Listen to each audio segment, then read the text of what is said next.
Bonjour. Bonjour, voici la capsule tremplin pour la région de Castleman que nous avons préparée pour vous. À la deuxième page, deuxième diapo, on retrouve des suggestions pour l'exploration de cette capsule. Alors ici, tous les liens sont actifs, puis vous apporteront dans une autre, la diapo en question. Alors ici, on vous encourage de relire la théorie d'action qui se trouve à la diapo 3. On la retrouve juste ici. Ensuite, on a des liens, des petites vidéos en lien avec le guide du ministère Mettre l'accent sur les éléments fondamentaux en mathématiques. Alors nous, on vous encourage à visionner la deuxième vidéo qui est reconnaître et utiliser les propriétés des opérations. Si vous avez besoin du guide, il se trouve ici également. Et en dessous, on retrouve des liens, alors d'autres documents qui peuvent vous être pratiques.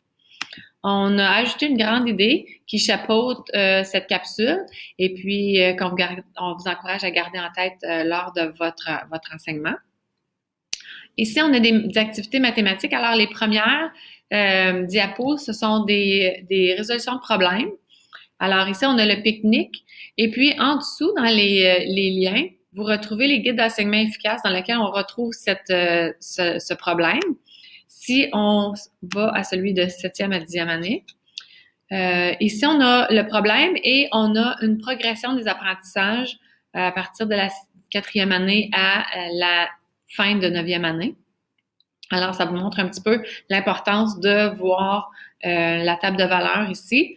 Et on veut juste vous souligner qu'on a noté une petite erreur ici, ça devrait être un 6. Alors, si on poursuit dans notre capsule, vous retrouvez différents problèmes aux pages suivantes. Ensuite, on vous a placé des tâches englobantes qui ont déjà été vécues en salle de classe.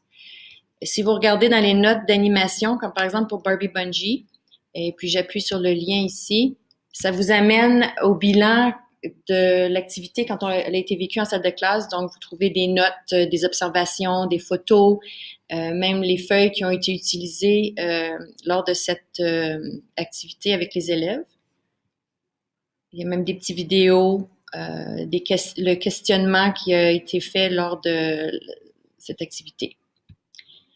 Alors, il y en a d'autres. Il y a les Olympiades de cartes avec encore une fois le bilan en dessous. Les fonctions affines et non affines, une autre activité vécue en salle de classe.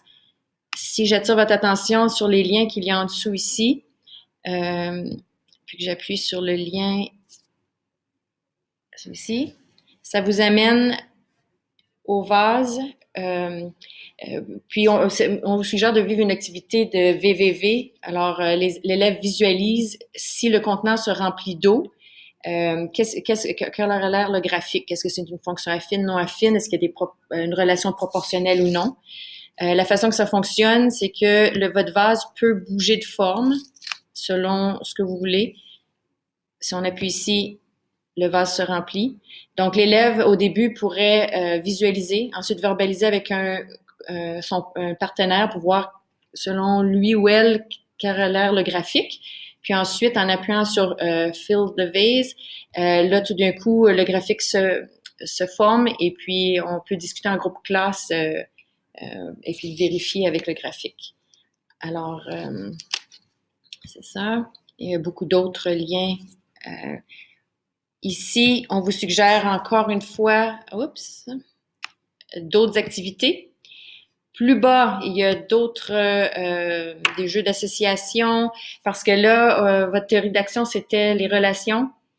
Donc, les 4 représentations, qu'est-ce qui va se passer dans un graphique? Regardez le taux de variation. Plus bas ici, à partir d'un graphique, dire une situation qui en mots. Donc, les 4 représentations ici pourraient être travaillées avec les élèves dans ces diapos ici. Puis à la fin, on vous a ajouté des ressources complémentaires, alors les guides d'enseignement efficace et des monographies. Alors, on espère que cette capsule vous sera utile. Bonne journée! Bonne journée!